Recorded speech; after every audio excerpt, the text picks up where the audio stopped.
영원히 공존하시고 한 하나님 안에 새 위격의 증거를 가지신 삼위 본질이신 삼위 하나님의 부르심 앞에 나왔습니다. 한치 앞도 보지 못하고 미련하여서 영원한 파멸인 죽음으로 달려가길 즐거워하는 것이 저희들의 모습입니다.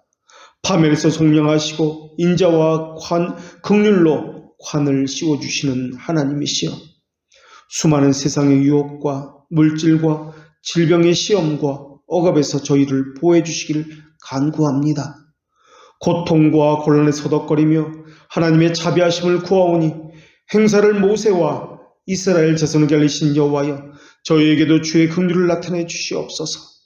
시편 기자에게 은택들과 관대함이 넘치는 샘에 대해 말씀을 주신 것처럼 저희에게도 참된 진리의 샘에 가서 마실 수 있도록 저희의 영혼을 흡족하게 하여 주시옵소서.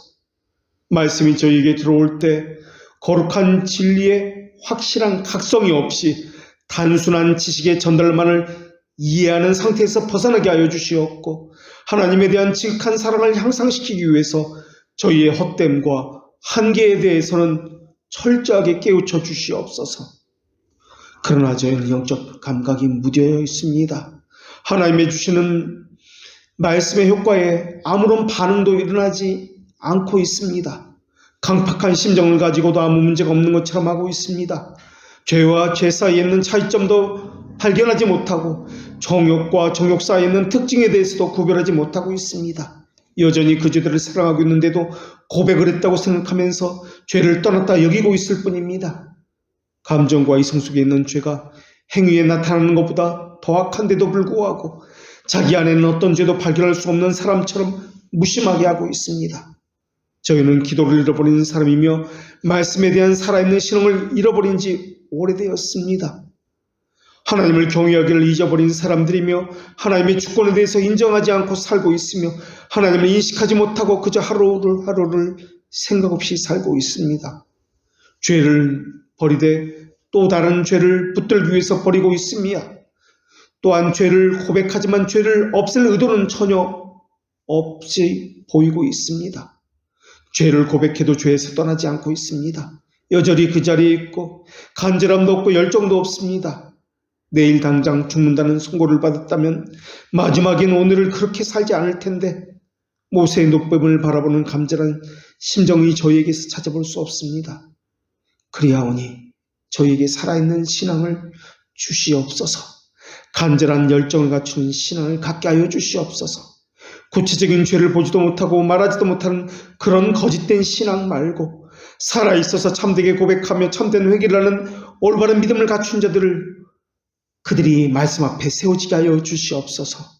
예배에 목마른 자들에게 생명의 말씀을 주시어서 그것이 저희의 생명의 양식이 되게 하시옵고, 이 땅에 세워주신 모든 참된 교회 순전한 생명의 양식이 선포되어지기도 하여 주시옵소서. 구원받도록 정해진 모든 자에게 성령을 약속하시고 교회의 머리가 되시며 유일한 길이시요 진리이신 예수 그리스도의 이름으로 기도합니다. 아멘. 오늘 하나님께서 우리에게 주시는 말씀, 구약 성경 말라기 4장 4절의 말씀을 봉독합니다. 하나님의 말씀을 경청하십시오. 너희는 내가 호렙에서 온 이스라엘을 위하여 내 종 모세에게 명령한 법, 곧 율례와 법도를 기억하라. 아멘. 왜 하나님께서는 우리에게 율례와 법도를 기억하라고 말씀하셨을까요? 도대체 율례와 법도가 무엇이길래 하나님은 온 이스라엘에게 이것을 주셨다고 말씀하시는 것입니까? 그것이 그렇게 좋은 것입니까? 우리 생각하기를 우리는 율법은 우리에게 필요한 것이 아니라 우리에게 필요한 것은 복음이 필요하다고 생각을 합니다.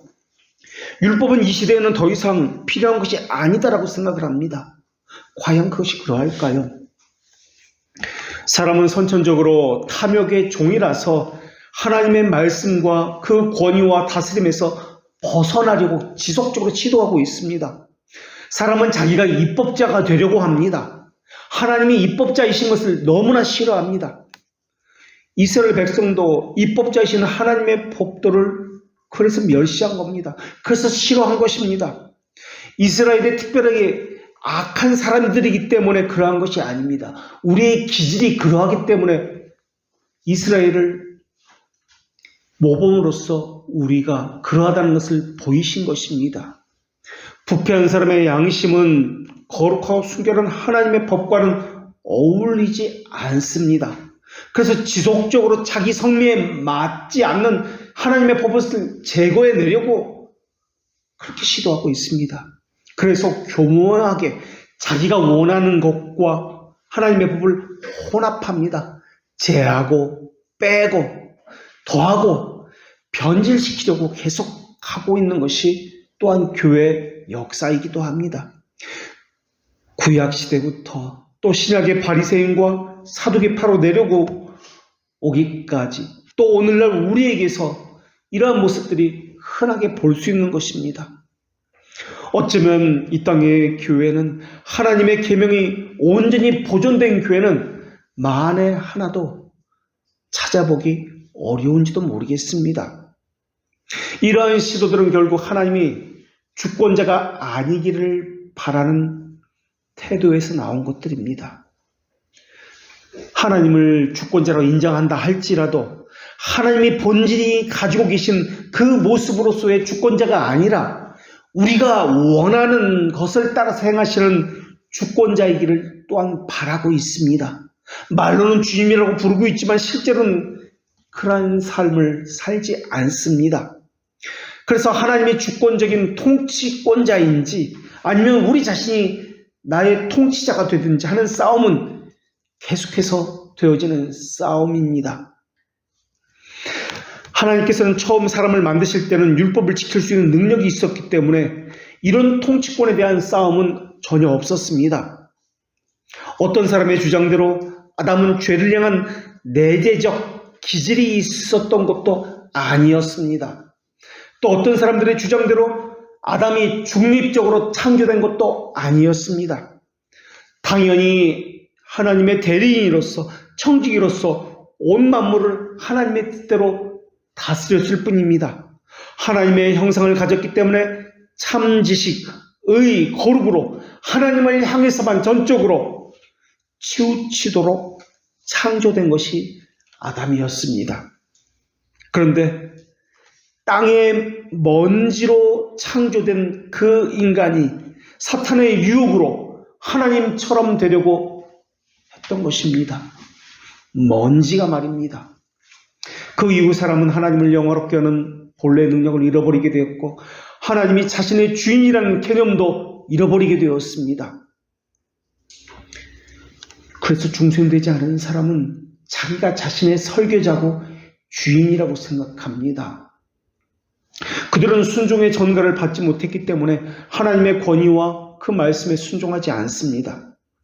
죄의 고백과 용서의 간구가 기도의 문을 여는 열쇠에 있는데 그들은 자신을 인정하지 않으니까 기도의 문이 열릴 리가 없는 것입니다.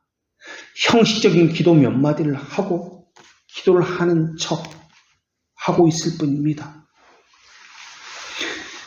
그래서 하나님께서는 그러한 인간의 기질을 알고 계시기 때문에 율법을 주신 것입니다. 율법을 통해서 너희들이 어떤 존재인지 그 실상을 깨달아라 말씀하기 위해서입니다. 그리고 예수 그리스도 그 중보자를 바라보게 하기 위해서였습니다. 우리 양심이 정말 하나님을 바라보게 되면은 하나님의 심판 때문에 지옥의 공포에 휩싸이게 되어 있습니다. 그래서 하나님의 자비를 간절히 애절히 간구하게 되어 있습니다. 하나님은 그것을 위해서 언약의 통로로 율법을 우리에게 주신 것입니다. 예수님을 우리 주라고 부른 이유도 예수님께서 금이나 은으로서가 아니라 보배로운 피로 우리를 죄와 마귀의 권세로부터 해방시켜 주었고 우리의 몸과 영혼을 하나님의 소유로 삼으셨기 때문에 우리는 주라고 부르는 것입니다. 구약 성도들도 그런 그리스도를 바라보면서 주에 대한 고백을 통해서 구원을 받았던 것입니다. 그런데 우리의 부패한 본성은 중생된 자라 할지라도 하나님의 은택을 쉽게 잊어버리곤 합니다. 잊어버릴 뿐만 아니라 쉽게 하나님을 대적해서 언제 하나님께서 내게 그런 적이 있습니까? 라고 하면서 하나님은 나와 상관없는 존재라고 늘 반복적으로 죄성을 드러내곤 합니다. 조금만 자신을 돌아보면 자기가 어떤 존재인지 자기가 자기에게 증인이 될 수 있는데도 불구하고 그걸 하지 않습니다. 그런 훈련이 되어 있지 않으니까 위선으로 대체합니다. 그래서 깊고 어두운 곳에 숨겨져 있는 그 죄에 대해서 발견하지 못하는 것입니다. 늘 우유부단합니다. 믿음이 억압되고 소멸되었다고 늘 그렇게 생각합니다. 그렇기 때문에 시편 기자는 내 속에 있는 것들아 라고 하면서 자신의 영혼에 대해서 자주 일깨워 주었고 상기시켜 주었던 것입니다. 아침마다 밤마다 자신의 영혼을 다그쳤습니다. 책망했습니다.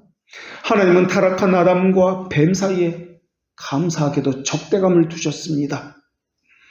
그래서 중생한 자는 이 적대감을 가지고 살도록 하나님께서 장치를 마련해 주셨다는 것을 늘 고맙게 생각해야 합니다. 그래서 회심한 자는 죄에 대해서 평생의 대적자로서 살아가게 되는 것입니다.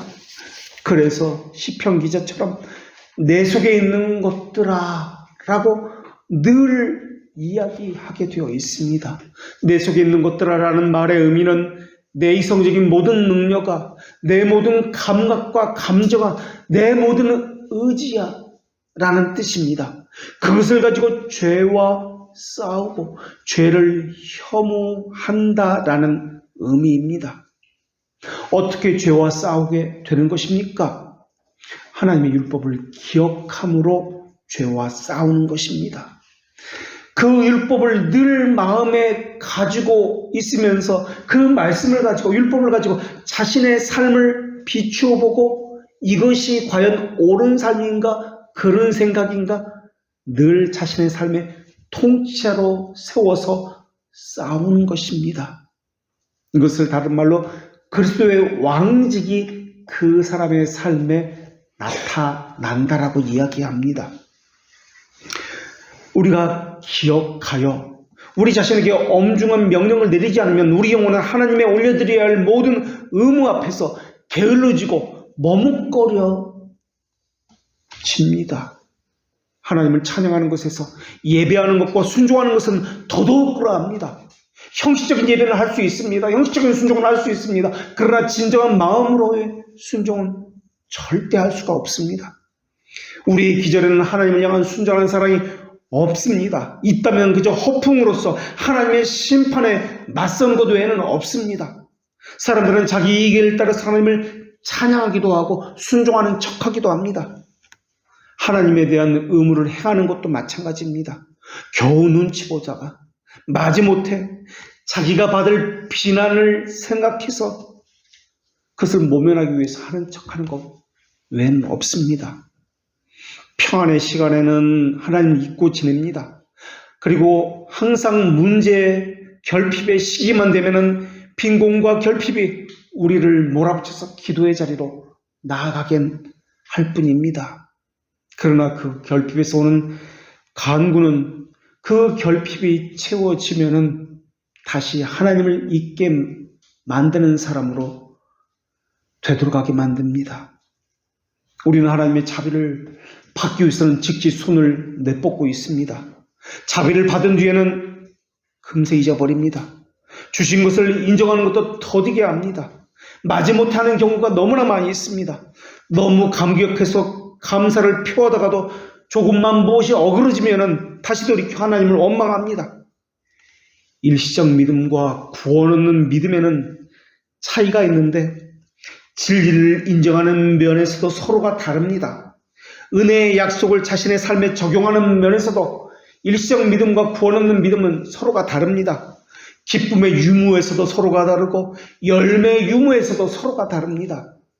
그래서 하나님은 하나님의 자녀에게 그 사람이 받은 그 복을 일일이 계수하게 만드십니다. 그때 제일 먼저 하게 하시는 일은 우리에게 베풀어 주신 그 자비를 헤아려 보는 것으로부터 그 일을 시작하게 하십니다. 자비를 헤아려 본다는 그것의 시작은 우리가 얼마나 큰 죄인이었는지, 그 죄가 얼마나 용서받을 수 없는 큰 죄였는지 철저하게 깨닫게 해주시는 것으로부터 시작합니다. 그런 다음에 이것이 철저하게 있은 다음에 약속이 있고 복에 관한 소식이 주어지는 것입니다. 우리는 먼저 하나님의 말씀의 진실성 앞에서 두려워 떨어야 합니다. 그런데 그렇게 하지 않습니다. 마치 아담처럼 무화과 나무 잎으로 자기 자신을 숨기려 합니다. 하나님으로부터 피하여 숨으렸던 첫 조상 아담의 모범을 따르려고 합니다. 어떤 사람은 선행을 행함으로 자신의 죄를 덮으려고 합니다. 어떤 사람은 이성의 무관심과 양심의 무뎌짐으로 자신의 잘못을 인식하지 않으려고 그렇게 노력을 합니다. 어떤 사람은 종교적인 몇 가지 행위로 자신의 죄가 용서받았다고 생각을 합니다. 또 어떤 사람은 하나님께서 이미 예수 그리스도를 통해서 모든 죄를 용서하셨기 때문에 자신의 죄에 대해서는 더 이상 관심을 두지 않는 사람도 있습니다. 또 어떤 사람은 자기의 마음을 충분히 상하게 했다고 생각하기 때문에 이미 죄는 자신과는 상관이 없다고 생각을 합니다. 그러나 우리는 진심으로 우리 양심에게 물어야 합니다. 정말 나는 용서받은 사람입니까? 혹시 나의 죄는 용서받기에는 너무나 엄청난 큰 죄를 범한 것은 아닙니까? 나는 정말 나의 죄에 합당한 고백을 한 자가 맞습니까? 나의 겸손의 깊이는 정말 충분합니까? 나는 죄의 기만성에 대해서 충분히 알고 있습니까? 나는 정말 속이는 죄의 특성에 대해서 깊이 인식하고 있습니까? 혹시 지금 이것은 죄가 나를 기만하고 있는 것은 아닌가? 나는 죄에게 속고 있는 것은 아닌가? 사람들은 영적 눈이 멀었기 때문에 죄가 무엇인지 모릅니다.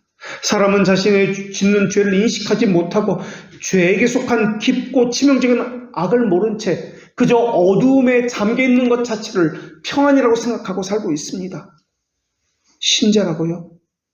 어쩌면 더더욱 신자라고 말하는 사람은 더 위선적이고 형식적인 고백에 만족하는 사람인지도 모르겠습니다. 애통해하지도 않습니다. 죄에 대해서 무뎌진 마음으로 반복적인 고백만으로 죄가 다 사함받았다고 말하고 있는 사람들이 신자라고 불려지는 사람인지도 모르겠습니다. 일주일에 한 번 교회 갔기 때문에 자신은 죄가 용서받았다고 생각하고 있는지도 모르겠습니다. 그들은 더더욱 자존심이 강한 사람들입니다. 말씀을 듣고 있어도 죄를 쉽사리 느끼지도 못했고 죄의 존재에 대해서 진심 어린 고백을 해본 적도 없는 사람처럼 보입니다.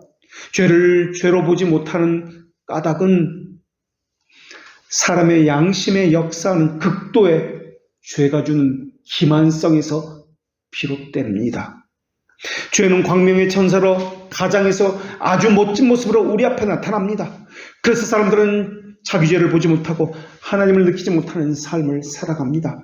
그들이 하는 일이라고 일주일 동안 먹고 마시기 위해서 죄를 짓는 것이 전부입니다. 일주일에 한 번 교회에 와서 양심에 조금 상처를 받아서 갈 뿐입니다. 그것이 전부입니다. 회심치 않은 자들에게는 죄가 죄로 보이지 않습니다. 오히려 자기 의에 빠져서 자기 자신을 기만하는 것이 전부입니다.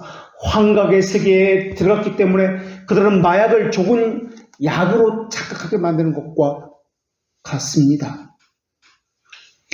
만약에 참된 신자라면 거룩한 영이신 성령께서 함께하기 때문에 얼마나 사소한 것까지 예민하게 죄를 죄로 인식하는지 모릅니다. 이사야 선지자가 무슨 큰 죄를 저질렀단 말입니까? 그는 늘 말씀과 함께 살았던 사람입니다. 그런데 그런 이사야 선지자가 하나님의 임재 앞에서 자신에게 저주를 퍼붓기 시작합니다. 그때 내가 말하되 화로다 나여 망하게 되었도다. 나는 입술이 부정한 사람이요 나는 입술이 부정한 중에 고하면서 만군의 여호와신 왕을 배웠습니다. 성령님이 주시는 부드러운 양심이 있기 때문에 거룩한 영이 있기 때문에 죄를 죄로 인식하는 삶을 살 수밖에 없습니다. 일상에서 일어나는 수많은 그 죄를 인식하면서 견딜 수 없는 통증을 가지고 사는 사람들이 신자라 불리는 사람들입니다. 원죄의 부패는 마음에도 끼쳤기 때문에, 우리 지성에도 미쳤기 때문에 우리의 판단과 의지와 마음의 성향과 우리의 감정과 이 심정 속에 깊이 깃들어 있는 그 모든 곳에서 죄를 갈피 숨겨져 있는 죄를 하나씩 다 말씀 앞에 세우는 사람이 신자입니다. 자신의 열정에도, 자신의 말에도, 자신의 양심에도, 모든 행위 하나하나에도, 생각 하나에도, 몸의 모든 지체에도 부패성이 가득 차 있습니다. 우리 안에는 하나님이 혐오하시는 죄악들이 가득 차 있다는 것을 그들은 늘 깨닫고 고백을 하지 않고는 견딜 수가 없습니다. 타락 이후에 사람은 전인격이 오염되어 있기 때문에 죄에 대해서는 무감각한 채로 살아가고 있습니다. 일반적 조명으로 복음의 진리는 인정합니다. 그러나 사악한 가운데 있기 때문에, 부패한 가운데 있기 때문에 회개하지 않는 마음 그대로 내버려둔 채 회개했다라고 생각하면서 그렇게 살아가고 있습니다. 죄에게 있어서 작은 죄라는 것은 존재하지 않습니다. 그런데 자기 스스로 이것은 큰 죄다, 작은 죄다 나누곤 합니다. 그리고 작은 죄라고 생각되는 것은 죄라고 여기지도 않습니다. 그리고 큰 죄라고 여기는 것은 작은 죄로 축소해버립니다. 하나님이 혐오하는 것은 작은 죄, 큰 죄가 아니라 모든 죄입니다. 죄는 사람들의 영혼을 망치게 하는 모든 것이기도 합니다. 하늘을 닫는 모든 일을 하는 것이 죄며 지옥의 기초를 놓는 모든 일을 기쁨으로 하는 것이 죄입니다. 그래서 사람들은 하나님의 말씀에서 가감해서 하나님의 말씀을 가설로 여기거나 새로운 법을 만들어내는데 열중하는 것입니다. 사람들이 그렇게 하는 이유는 율법이 가진 그 의미와 권위에 대해서 무지하기 때문에 그렇습니다. 율법을 안 지키는 것이 아닙니다. 사람은 율법을 지킵니다. 그런데 그들이 지키는 율법은 하나님께서 명령하신 그 법과 규례가 아니라 자기가 만들어낸 그 율법을 지키고 있는 것입니다. 오늘 말씀에는 법, 곧 율례와 법도를 기억하라는 말씀이 나오는데 법, 율례, 법도라고 단어를 나누어서 말하고 있지만 이 의미는 거의 동일한 의미를 가지고 있습니다.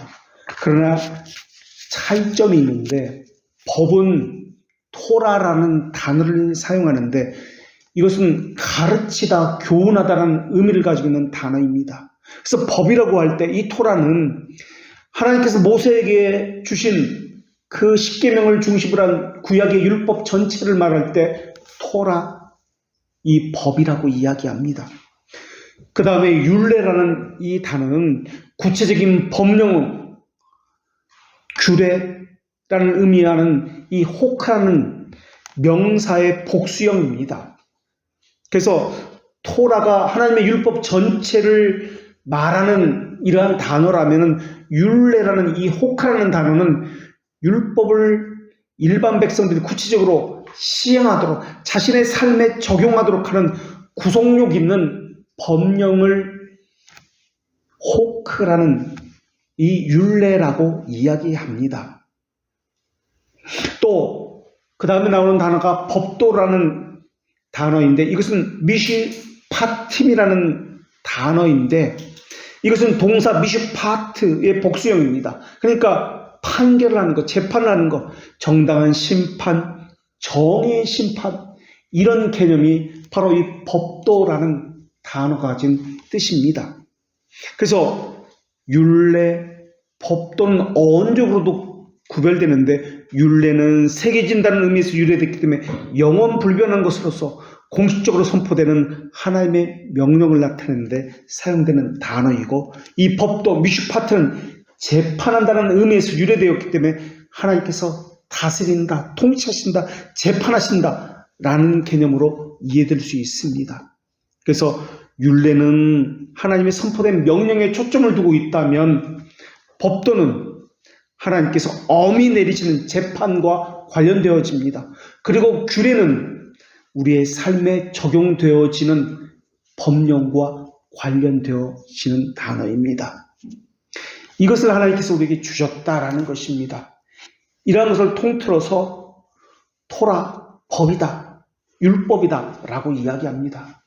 율법의 기능에는 두 가지 것이 있습니다. 하나는 죄를 정죄하는 기능으로서 자신의 죄를 깨닫게 해서 비참함과 절망을 느끼게 합니다. 이것을 신학적 용도라고 우리 지난 시간에도 배웠습니다. 이것을 율법의 첫 번째 용도라고 하면서 또 다른 말로 복음적 용도라고 이야기합니다. 이것에 대해서 첫 번째와 두 번째라는 순서만 바뀌었을 뿐 루터와 칼빈의 견해는 일치합니다. 루터의 작품들 가운데 이 용도에 대해서 대표적인 글이 갈라디아서 2장 17절 주석에 나옵니다.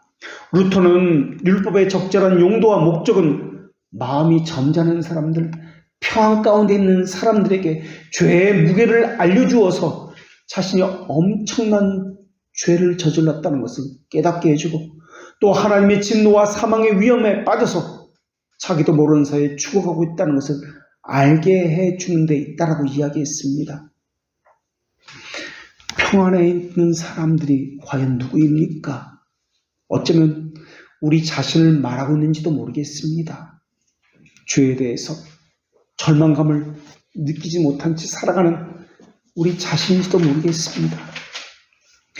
율법의 이 첫 번째 용도를 알게 되면 바람에 날려가는 잎사귀 소리에도 새파랗게 찔려서 전율할 정도로 두려워서 떨고 절망한다라고 그렇게 루터는 갈라디아 주석에서 소개하고 있습니다. 두려워서 떤다는 것입니다. 이 첫 번째 용도는 각 사람에게 그가 가진 불의에 대해서 경고합니다. 알려주고 죄를 깨닫게 하고 정죄하는 기능을 합니다. 헌데 사람은 다 자기를 지극히 사랑합니다. 자기에 대해서 눈이 멀었고 정신이 마비되었습니다. 자신의 무력감과 불순함을 알지 못합니다. 그래서 이 첫 번째 용도를 통해서 자신의 불순함과 무력한 죄에 대해서 자백을 하지 않고는 견딜 수 없게 만들어 놓는다는 것입니다. 만약에 자신의 허무함을 분명히 알지 못하면 그 사람은 자신에 대해서 자만한 사람입니다. 그리고 자신이 만든 택한 기준을 가지고 모든 것을 잣대로 재는 사람입니다. 그 하나님께서 율법을 통해서 그 사람이 가진 의가 얼마나 허무하고 엉망인지 인정하게 만들기 위해서 율법을 우리에게 주셨다라고 합니다. 철저히 우리가 가진 자신감을 파괴하는 것이 율법의 첫 번째 용도입니다.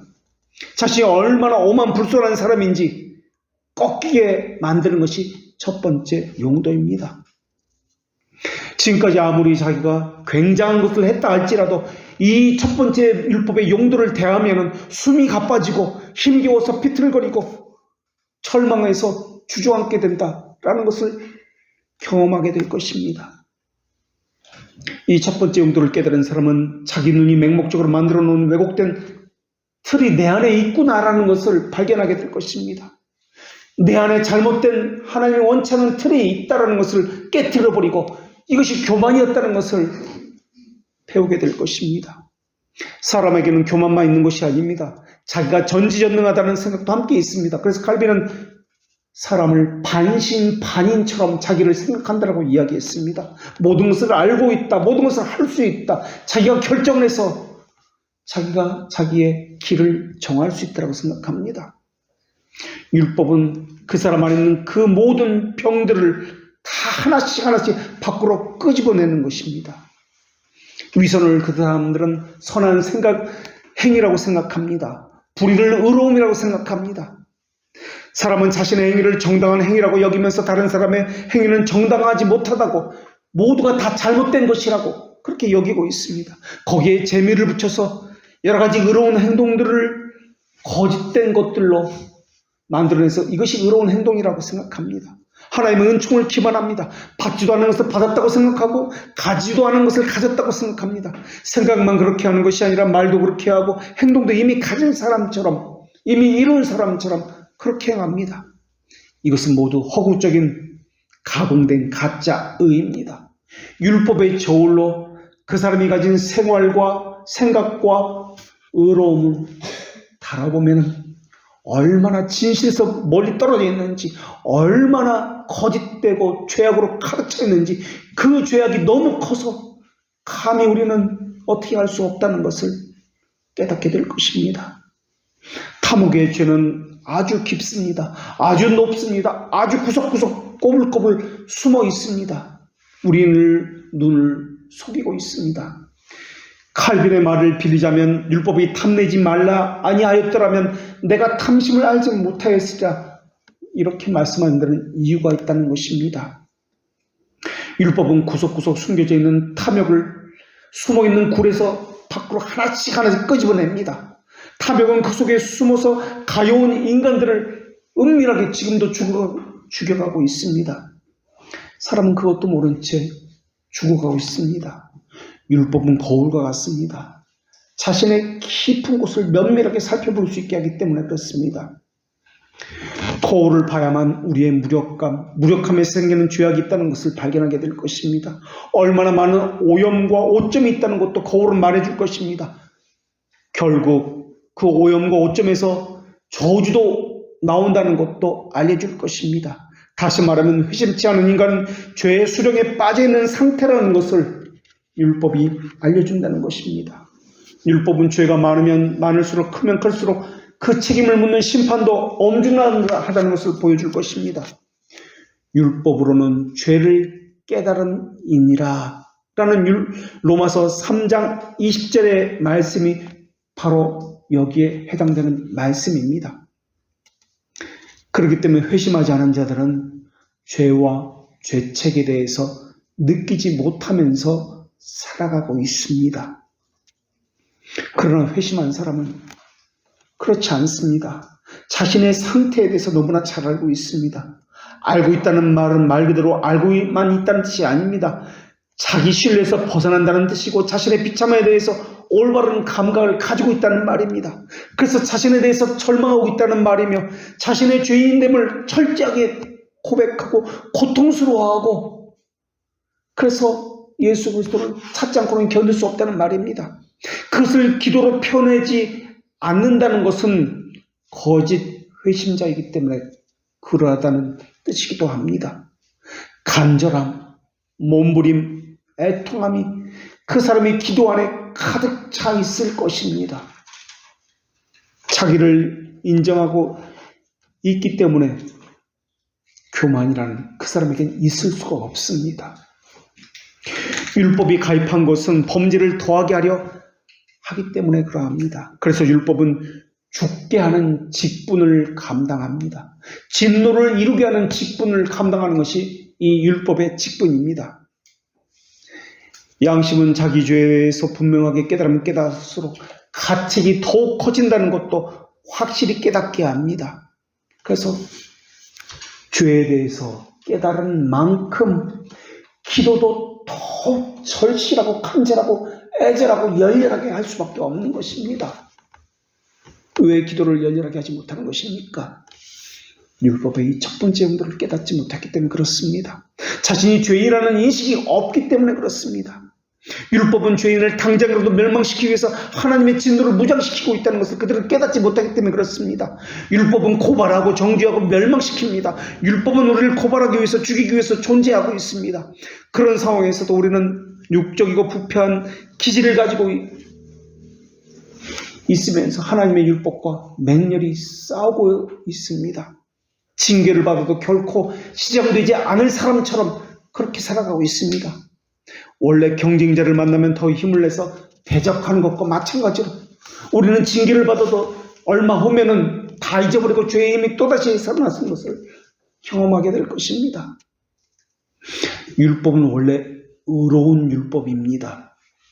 원래 목적은 율법은 사람들을 구원해 주기로 계획되어 있었습니다.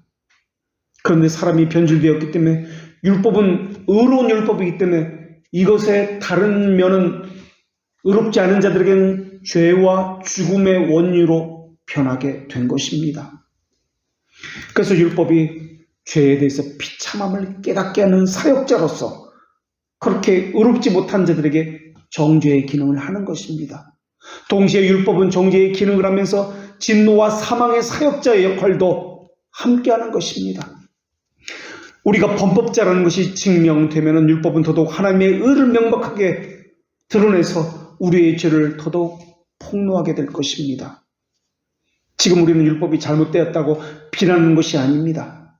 우리가 무엇인가 잘못되었다는 것을 말하고 있는 것입니다. 그렇기 때문에 하나님의 자비를 더더욱 칭송해야 된다는 것을 말하고 있는 것입니다. 현재 일반적인 사람은 무언가 뒤틀려 있는 상태에 있습니다. 원래의 상태로 되돌려 놓아야만 합니다. 우리가 원래의 상태로 되돌아가기 전에는 우리는 사악과 부패로 인해서 율법이 제시한 의로움에 복된 삶을 누리지 못할 것입니다. 그렇기 때문에 우리는 우리에게 썩어 없어질 세상의 것보다 하늘의 소망을 두고 사는 자로 바뀌었기 때문에 신자라고 불리는데 정말 우리는 신자로 불리는 그 사람이 맞는지 물어야만 할 것입니다. 우리의 소망은 어디에 두고 있습니까? 예수님을 알고 그분을 따르는 것으로 큰 행복이라 여기고 있습니까? 그것이 신자인데 정말 그러한지 우리 양심에게 물어야만 합니다. 거듭난 신자는 불신자 시절에는 꿈도 꾸지 못했던 일들을 행하고 있는 사람들이라고 하는데 정말 그러한지 묻고 싶습니다. 그 의를 가지고 율법의 의를 가지고 자신 안에 있는 그 죄성을 다 고백하고 살아가고 있는지 말입니다. 무엇이 거듭났다는 증거로서 있는지 물어야만 합니다. 그 첫 번째 증거가 바로 이것입니다. 자기 죄를 인식한다는 특징을 가졌다는 것입니다. 율법의 첫 번째 용도가 바로 이것이기 때문에 그렇습니다. 자기 죄의 무게에 대해서 고통스러워합니다. 절망하고 비통해하는 삶을 삽니다. 이것이 잊어버리지 않고 늘 살아있어서 기도를 통해서 토해져 나오게 되어 있습니다. 그것이 우리에게 있느냐 하는 것입니다. 불신자들도 유교적인 덕목이나 일반적인 자기 양심에 따라 선하게 살려고 노력합니다. 그러나 그 사람들이 하는 선행과 신자들이 하는 선행은 차원이 다릅니다. 그들은 상대적인 의를 행할 뿐입니다. 그러나 신자들의 의는 절대적인 의에 따라서 행하는 것입니다. 그들은 하나님을 주인으로 모시고 싶은 생각은 전혀 없습니다. 하나님의 거룩한 뜻대로 살려는 생각도 전혀 없습니다. 그들은 사람이 선행을 할 수 있다라고 생각하고 선행을 할 뿐입니다. 이거보다 하나님 앞에서 더 큰 죄는 없습니다. 바로 이것이 율법의 첫 번째 용도입니다. 율법의 두 번째 용도는 시민적 용도입니다. 이것은 국가 당국이 선을 행하는 자에게 상을 주고 악을 행하는 자에게는 율법이 안 나가자가 되어서 그들에게 잘못되었다는 것을 감시하는 역할을 하는 것이 이 시민적 용도입니다. 이 율법의 기능은 죄를 감시하는 기능으로 죄를 억제합니다. 이 율법의 용도에 대해서도 종교개혁자들은 하나로 의견이 일치됩니다. 마르틴 루터는 율법에 대한 첫 번째 이해와 용도는, 칼빈이 이것을 두 번째라고 했지만 마틴 루터는 이것을 첫 번째 용도라고 했습니다. 율법에 대한 첫 번째 이해와 용도는 악인들을 제어하는 것이다 라고 말을 합니다. 그러면서 이 시민적 제어는 공공의 평화를 위해서, 만사를 보존하기 위해서 절대적으로 필요한 것입니다. 특히 악인들의 준동과 난동으로 방해받지 않도록 하는데 효과가 있다라고 그렇게 루터는 밝혔습니다. 칼빈도 기독교 강요에서 그 율법의 기능은 이것이니 곧 옳고 바른 것에 대한 관심이 전혀 없는 사람들에게 끔찍한 위협을 들려주어서 처벌에 대한 두려움을 갖게 함으로써 그들을 억제하는 것입니다 라고 이 율법의 시민적 용도에 대해서 그렇게 밝혔습니다. 그런데 사람들은 누군가 나를 감시하는 것을 싫어합니다. 특히 양심과 이성이 지켜본다는 것을, 인식하는 것을 싫어합니다. 하나님의 진노는 사람의 마음과 정신에 타격을 가하고 사망으로 위협하기 때문에 사람들은 자신의 죄에 대해서 책망하는 소리를 듣기를 싫어합니다. 자신은 의인이라고 은연중에 생각하고 있기 때문에 그렇습니다. 자기 의가 강한 사람은 더더욱 그러합니다. 자기 의를 지킬지언정 그것이 옳다라는 이 진리를 차라리 부정하고 맙니다. 이것이 자기 의가 강한 사람들의 특징입니다.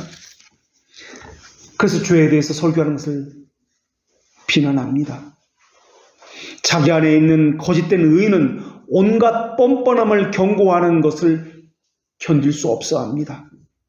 자신의 삶 전체를 율법이라는 저울에 올려놓고 달아보면 자신이 얼마나 거룩함과 먼지, 이전에는 더럽히지 않았다라고 생각했던 모든 것들이 사실은 무수하게 악으로 뒤덮여 있었다는 것을 발견한다는 것을 그들은 끔찍하다고 여기고 있습니다.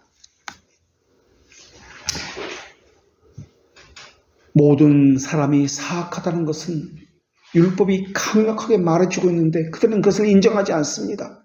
사악하다는 말은 정죄를 받아야 한다는 말입니다.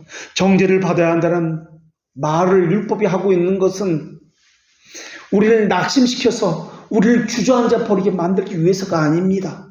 완전한 의가 무엇인지를 우리에게 보여주고 용기를 잃어버리고 낙마하게 만드는 의도가 아니라, 물론 율법은 우리에게 공포심을 일으킵니다. 죄에 대한 공포심을 일으키는데 그것은 율법이 잘못되었기 때문이 아니라 그 사람이 마음이 잘못되었기 때문에 이것을 고쳐주기 위해서 부정한 악인들을 사회로부터 제거해내고 사회를 보호하기 위해서 주신 것이 율법입니다. 그래서 율법의 이 두 번째 기능은 최소한 나쁜 짓을 저지르면 벌을 받게 된다는 공포심을 불러일으켜서 죄를 억제하고, 그래서 사회를 보호하고 교회를 보호하기 위한 기능을 하기 위한 용도로 우리에게 주신 것입니다. 그런데 사람들은 율법이 감시한다는 것을 말해주어도, 율법이 무서운 위협을 가한다 할지라도 바르고 공정한 일에는 전혀 관심이 없습니다. 그래서 율법은 더더욱 두려움과 강압을 느끼게 만들어서 죄를 억제합니다. 그런데 사람들이 죄를 저지르지 않는 것은 마음의 감동을 받아서나 영향을 받아서가 아닙니다. 그저 율법의 감시 기능이 두려워서 외면적인 활동에만 손을 뻗지 않는 것입니다. 여전히 내면적으로는 제멋대로 부패한 생각을 가지고 있습니다. 어떤 행동을 안 한다고 해서 하나님 보시기에 조금 더 나아졌거나 의로워진 상태가 아닙니다. 죄를 짓게 되면은 자기가 받을 불이익이 있기 때문에 이것이 무서워서 죄를 하지 않을 뿐입니다. 수치심이 자기에게 주어지기 때문에 자기 의를 방해된다고 생각해서 하지 않을 뿐입니다. 율법이라는 고삐만 없다면 날뛰는 정욕을 공공연하게 발산시켜 버렸을 것입니다. 율법이 이렇게 무서운 얼굴로 감시하고 있어도 이 마음속은 여전히 죄 가운데에서 하나님을 피해서 숨으려고 하고 있습니다. 하나님께 순종하려는 마음 자세는 되어 있지 않습니다. 자기를 억제하면 억제할수록 반발심이 더 강하게, 정열의 이 불길은 강하게 타오르고 있습니다. 이 무서운 율법만 없으면 마음속에 뜨겁게 끌어올리는 이것이 어디든 폭발해버릴 것입니다. 자기 마음대로 하면서 자기 의를 온천하에 발산해버릴 것입니다. 기강이 없는 교회들을 보십시오. 그 교회에 다닌다는 사람들의 마음껏 자기 의를 발산하면서 어떻게 하고 있는지 말입니다. 자기 자랑, 자식 자랑, 이것이 끊이지 않습니다. 그들은 방종을 자유로 삼고 있습니다. 죄를 인식하지도 못하면서 죄로 여기지도 않습니다. 그러면서 자신의 의무에 대해서 해야 할 것을 하지 않습니다. 왜 이런 법을 두었느냐고 다른 교회를 그렇지 않다고 그들은 이야기합니다. 그것이 자기 유익을 위한 법인데도 말입니다. 오히려 그 법이 자신에게 저주를 내린다고, 자신에게 무거운 십자가를 지우게 한다고, 자신을 감시하고 자신을 고통스럽게 한다고 그들은 생각합니다. 왜 하나님의 말씀을 묵상해야 합니까? 경건 생활과 묵상이 오히려 자신에게 감시자가 되고 자신에게 무거운 저주가 된다고 그들은 생각하고 있습니다. 왜 그런 생각을 합니까?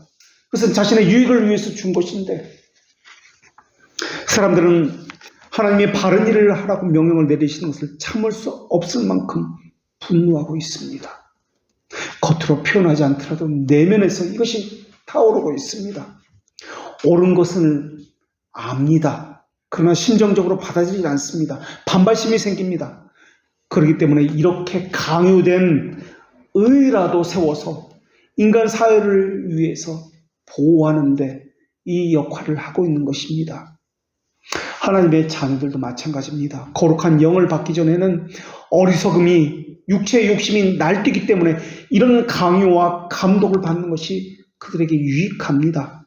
그래서 디모데전서 1장 9절에서는 하나님께서 이렇게 말씀하셨는데, 법은 옳은 사람을 위해서 세운 것이 아니라 오직 불법한 자와 복종하지 아니하는 자며 경건하지 아니한 자며 죄인이며 거룩하지 아니한 자와 망령된 자와 거짓말하는 자며 거짓 맹세하는 자며 기타 바른 교훈을 거스르는 자들을 위함이다라고 말씀해 주셨습니다.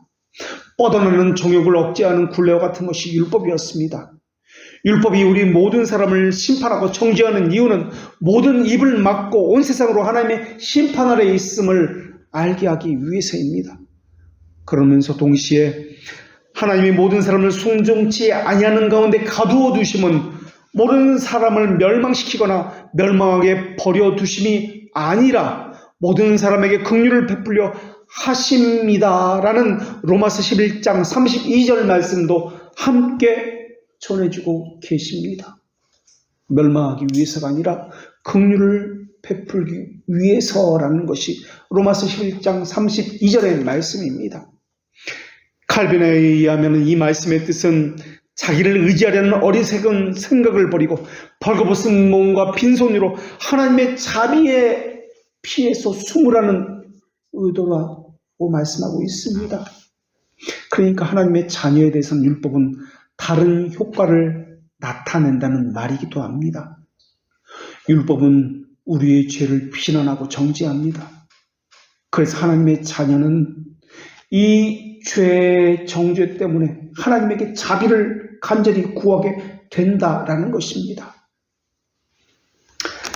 우리는 사실 율법의 요구대로 부단히 노력하고 있습니다. 그런데 어느새 자기도 모르게 덜컥 죄를 범하고 만듭니다. 죄라는 인식도 하지 못하고 죄를 범합니다. 그렇게 연약해서 피곤해서 지칠 때마다 율법은 우리에게 하나님의 자비의 도움을 구하라고 말해주고 있습니다. 그래서 우리의 연약함을 깨닫게 해서 하나님의 자비하심을 호소하게 만드는 것이 율법의 역할입니다. 어거스틴도 말하기를 율법을 주신 것은 우리를 책망하게 하며 책망을 받은 우리가 두려워하게 하며 너무 두렵기 때문에 용서를 빌게 하며 우리 자신의 힘을 믿고 행동하지 않게 하려는 뜻에서 하나님께서 주신 율법이 바로 이것이다 라고 이야기합니다. 하나님의 자비하심을 경험한 후에는 누구든지 하나님의 자비하심을 찬양하고 예배하게 될 것이며 감사하게 될 것이며 모든 입을 닫고 모든 사람이 지극히 작은 자라는 것을, 티끌과 같은 존재라는 것을 고백하게 될 것입니다. 이것이 율법 안에 숨겨져 있는 그 약속이며 또한 우리에게 주시는 유익입니다. 이것이 바로 예수 그리스도에게 인도하는 초동교사라 불리는 언약입니다. 이것을 율법의 세 번째 용도 또는 한 가지 약속이라고 이야기합니다. 이것을 다른 말로 교훈적 또는 규범적 용도라고 말합니다.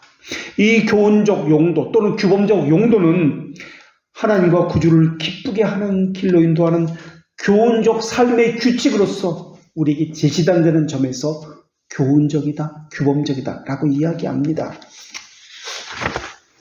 사실 이 용도에 대해서 루터는 자신의 신학에 대해서는 명백하게 밝히고 있지 않습니다.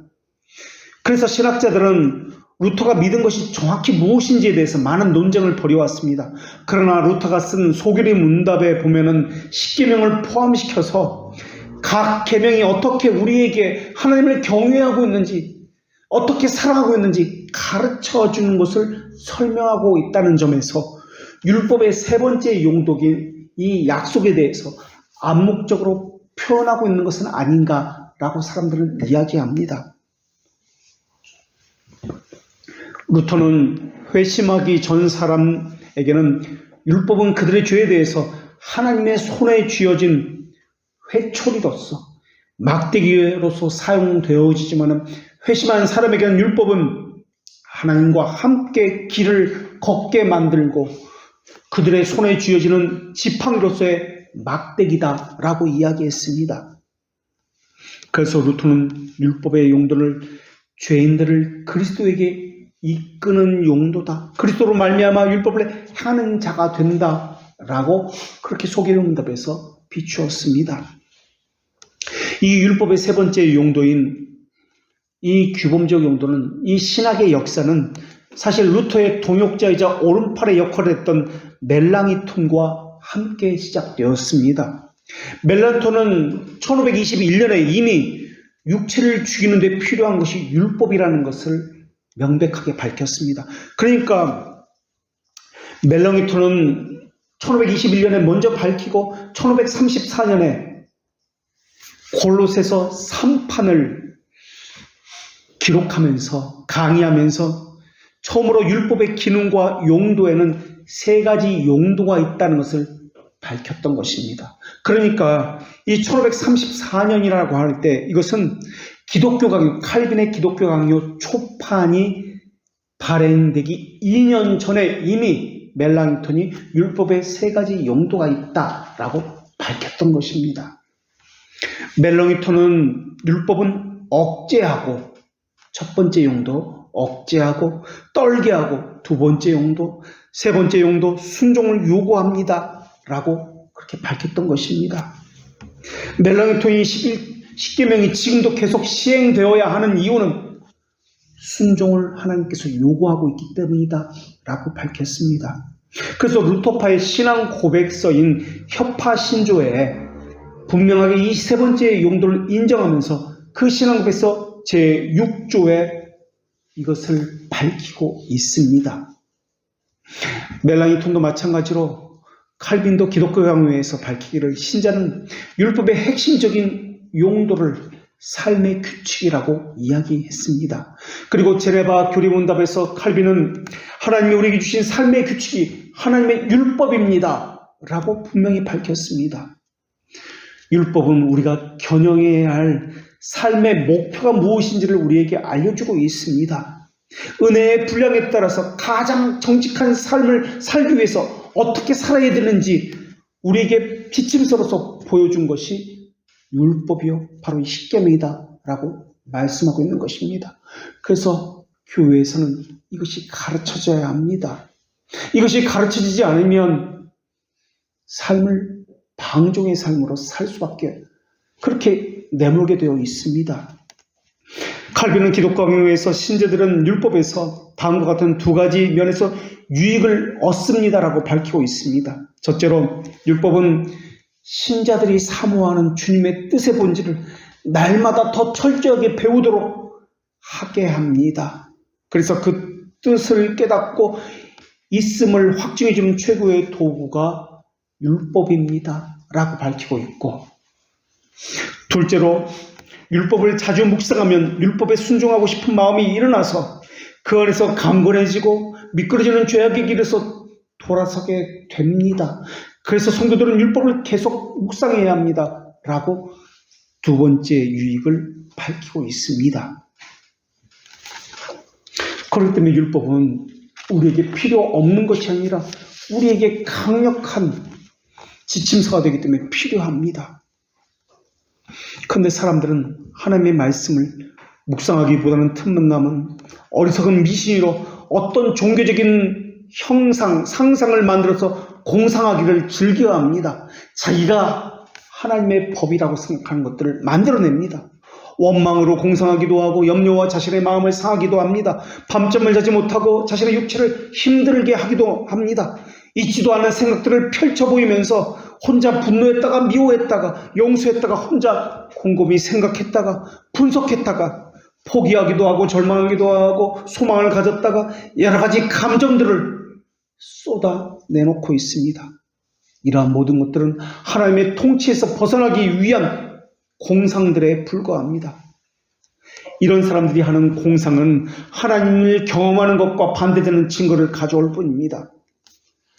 물론 이 땅에는 죄를 범하지 않는 사람은 한 명도 없습니다. 육체의 소욕은 성령을 거스리고 성령의 소욕은 육체를 거스르기 때문에 육체에 거하는 사람은 누구든지 성령을 거스르는 성향도 가지고 있습니다. 율법 아래 있는 자들은 그러나 모두 저주를 받았습니다. 그래서 어떤 사람들은 율법의 무용성을 주장하기도 합니다. 그런 사람들을 율법 폐기론자라고 이야기합니다. 신자는 율법의 모든 의무에서 해방되었기 때문에 어떤 식으로든 율법의 의무를 조금이라도 수용하는 것은 값없는 은혜를 위반하는 것이다 라고 이야기합니다.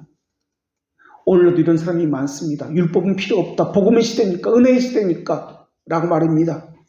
종교개혁을 반대했던 로마 카톨릭도 프로테스탄트 사상을, 이 칭의교리를 죄를 허가하는 허가증이다라고 반대했습니다.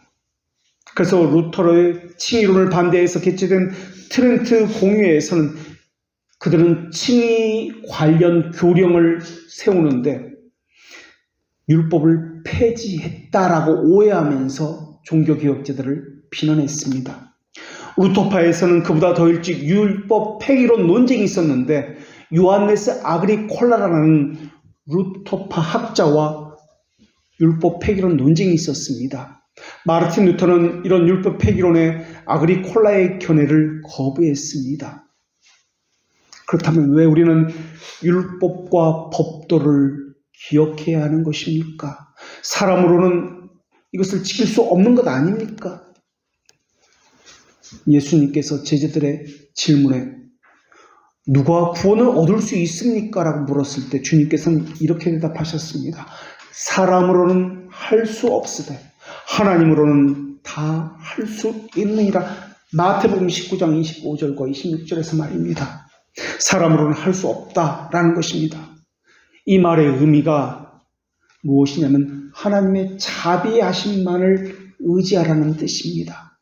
이 말의 의미는 또한 우리가 우리의 의를 사용하고 있을 동안에는 하나님께 당연히 드려야 할 사랑을 드릴 수 없다는 말이기도 합니다. 우리 의를 가지고 우리가 고안된 법을 가지고 하나님께 예배해서는 안 된다라는 말이기도 합니다. 사랑은 바른 지식에 따른 것이기 때문에 하나님의 자비를 알지 못하는 사람은 하나님을 사랑하지도 못할 뿐만 아니라 의를 행할 수 없다는 말이기도 합니다. 그래서 율법을 그리스도에게 인도하는 초등교사라고 갈라디아서 3장 24절에서 하나님께서 말씀해 주셨습니다. 이때 율법이 우리를 그리스도에게 인도하는 몽학선생 또는 초등교사라는 말의 의미는 율법이 초등교사가 되어서 그리스도에게 문자 그대로 인도한다는 의미인데 율법이 초등교사의 역할을 하는 두 부류의 사람이 있습니다. 한 사람은 자기에게 덕이 있고 자기가 의롭다고 믿는 사람에게 율법은 초등교사가 됩니다. 또 한 사람은 나는 죄인입니다. 철저히 자신에 대해서 부정하고 고백하고 절망하는 사람에게 율법은 또한 초등교사가 됩니다. 이렇게 두 부류에게 율법이 초등교사가 되는데 먼저 자기에게 덕이 있고 자기를 의롭다고 생각하는 사람에게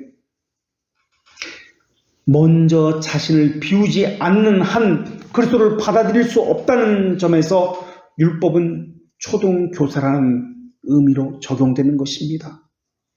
그런 사람에게는 율법이 그 사람의 불행을 깨닫게 해서 교만을 꺾고 겸손하게 만들어서 지금까지 너의 자신이 생각했던 모든 것들은 거짓된 것이다 라는 것을 깨닫게 해준다는 점에서 율법이 초등교사의 역할을 한다는 의미를 가지고 있습니다. 그래서 참된 의가 있다는 것을 그 사람의 마음을 준비시키는 역할을 한다는 점에서 율법이 초등교사가 된다는 의미를 가지고 있습니다.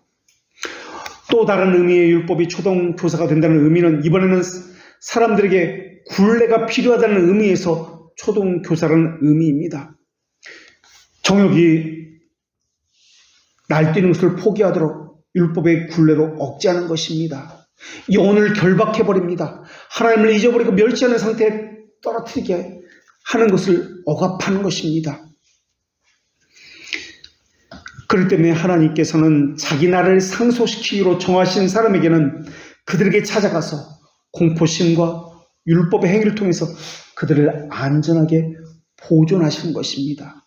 이 말의 의미는 회심 준비론이라는 말의 의미가 아닙니다. 공포심을 주어서 그들을 보존한다는 말의 의미는 하나님의 자녀들이 가져야 할 순결함을 배양하기 위함이고 경건을 가르치기 위함이라는 뜻입니다. 하나님의 측면에서 말하는 것입니다. 그래서 율법이 초등교사가 된다는 말의 의미는 어떤 사람이든 하나님의 자비하심에 호소하게 만든다는 의미입니다. 유한 부르심을 받은 사람은 하나님의 영이 그들 속에서 살고 계시며 주권하신다는 것을 발견하게 될 것입니다. 왜냐하면 그들 마음속에는 하나님께서 손가락으로 새겨놓으신 율법이 있기 때문에 그렇습니다. 신비에 기록된 율법, 이것이 하나님의 영의 감동과 감화로 하나님께 복종하겠다는 열정을 만들어내는 것입니다. 그 사람으로 하여금 주님을 사모하게 하고 그 심정이 하나님의 말씀에 영향받게 하고 있습니다. 그래서 율법이 그 사람에게 작용해서 하나님의 뜻이 무엇인지 철저히 배우게 하며 확고하고 이해하는데 훌륭한 도구로서 율법이 작용하는 것입니다. 마치 부모의 마음에 들고 싶은 아이의 마음으로서 하나님의 뜻이 무엇인지 배우게 되는 것입니다. 처음에는 서툴고 유치원 아이가 생애 처음으로 카네이션 꽃을 만들어서 부모에게 갖다 주는 것처럼 처음에는 볼품이 없을 것입니다. 그런데 그 볼품 없는 것에 그 순종에 그 마음에 부모가 감격하고 눈물을 흘리는 것과 같은 이치입니다. 회심한 사람은 하나님 아버지께서 무엇을 원하시는지 순종하기를 기뻐합니다. 무엇을 원하시는지 살피는 것을 기꺼이 배우고 행합니다. 율법에 대해서 묵상하는 삶을 살면서 순종하겠다는 그 자발성과 기뻐하는 마음을 보입니다. 여호와의 율법은 완전하여 영혼을 소생케 하고 여호와의 교훈은 정직하여 마음을 기쁘게 하고 여호와의 계명은 순결하여 눈을 밝게 하도다라는 시편 기자의 19편 고백처럼 말입니다. 이것을 삶에서 경험하게 될 것입니다. 율법은 우리 육체에 대해서 잔꾀를 부리면서 게으름을 피우는 나귀를 채찍질하게 하는 채찍과 같은 역할을 합니다. 영적인 사람도 육체의 짐을 벗어버리지 못하는 동안에는 율법이 끊임없이 우리의 육체를 자극해서 한시도 게으름 가운데 머물지 못하도록 우리를 계속해서 앞으로 나아가게 하고 있습니다. 믿음이 있으면 율법이 필요 없다라고 말하는 사람들은 율법의 의미가 무엇인지를 모르는 사람들입니다. 율법이 요구하는 엄격한 도덕적 순결은 우리가 육체의 감욕에 갇혀있는 동안에도 우리는 도저히 도달할 수 없지만은 그리스도를 발견하게 하는 데는 충분하다는 것입니다. 또 거룩의 열정을 내는 데에도 충분한 것이 율법입니다. 그리고 지금은 닿을 수 없는 것처럼 멀리 보이지만은 결승전은 우리 눈에 보이지 않기도 하지만 그러나 우리가 계속해서 추구해야 하고 앞으로 달려나가야 하는 방향을 보여주는 것이 율법의 엄격한 도덕성입니다. 하나님이 원하시는 그 목표에 도달하기까지 우리는 경주를 해야 합니다. 그러기 위해서 율법은 우리에게 몽학 선생이 되어서 우리를 그리스도에게 인도해 줄 것입니다. 율법은 우리 삶의 지침서가 되어줄 것입니다. 그래서 하나님은 이 율법을 우리에게 주셔서 그리스도에게 인도하는 초등교사가 되게 하신 것입니다. 동시에 우리의 삶의 지침서가 되게 해주셔서 순전한 삶을 살게 하도록 우리에게 주신 것입니다. 이 모든 것이 바로 우리를 위한 하나님의 배려심에 의해서입니다. 우리를 넘어뜨리고 죽음에 몰아넣기 위해서가 아니라 우리를 살리기 위해서 주신 것이 율법입니다. 바로 이것이 오늘 우리에게 주시는 하나님의 말씀입니다. 기도하겠습니다.